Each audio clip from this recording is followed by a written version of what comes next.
Programang ito ay rated SPG. Striktong patnubay at gabay ng magulang ang kailangan. Maaaring may masiselang tema, lengguwahe, karahasan, sexual, horror o droga na hindi angkop sa mga bata.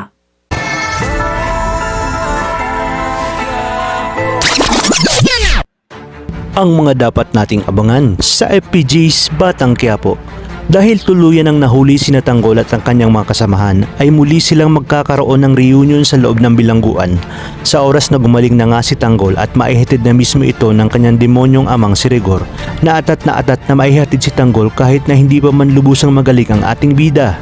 Dahil nga mas matimbang kay Rigor ang kanyang reputasyon at trabaho kaysa sa kanyang pamilya, lalong-lalo na kay Tanggol, na kahit kailan pala ay hindi niya itinuring na anak. At sa pagpasok ni Tanggol sa bilangguan ay may mga bagong karakter tayong dapat abangan na siyang magbibigay ng pasakit kay Tanggol at kanyang magiging kasangga sa loob. Tulad na lamang ni Ben na minsan ding nahuli ng kapulisan na minsan magkaengkwentro kasama si Supremo. At dahil mabilis kumalat ang balita ay agad namang malalaman ni Ramon sa tulong ni General Ribas na nahuli na ang taong nagnakaw kina Angkong at pati na ang ilang lata na may lamang mga high-end cocaine. Kaya naman sinabi ni Ramon na gawan umano ng paraan ni General Ribas upang hindi madawit sina Roy at Angkong. Dagdag pa ni Ramon na gusto niyang malaman kung sino ang taong naglakas loob na pagnakawan sina Angkong. Kaya naman dito ibinalitan ni Ribas na nabaril umano ni Rigor de Magiba ang sospek at ito ay ang kanyang mismong anak na nagngangalang Tanggol. Kung kaya't dito napaisip si Ramon at sinabi niyang gusto niyang makita kung sino ang anak na ito ni Rigor.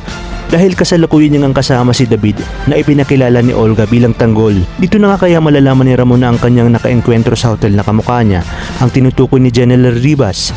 Kung kaya't makukumpirma niyang tinatarantado siya ni na Olga at David. Kung kaya't dito gagawin ni Ramon ang lahat, mailabas lamang si Tanggol sa loob ng piitan sa tulong na rin ni General Ribas. At ipinangako nga ni Ramon sa kanyang sarili na sisiguraduhin niyang magbabayad ng mas triple itong sina Olga at David. Sa inyong palagay, matatanggap kaya ni Tanggol si Ramon bilang kanyang ama sa oras na malaman ni Tanggol na ito rin pala ang nakadali kay Mokang?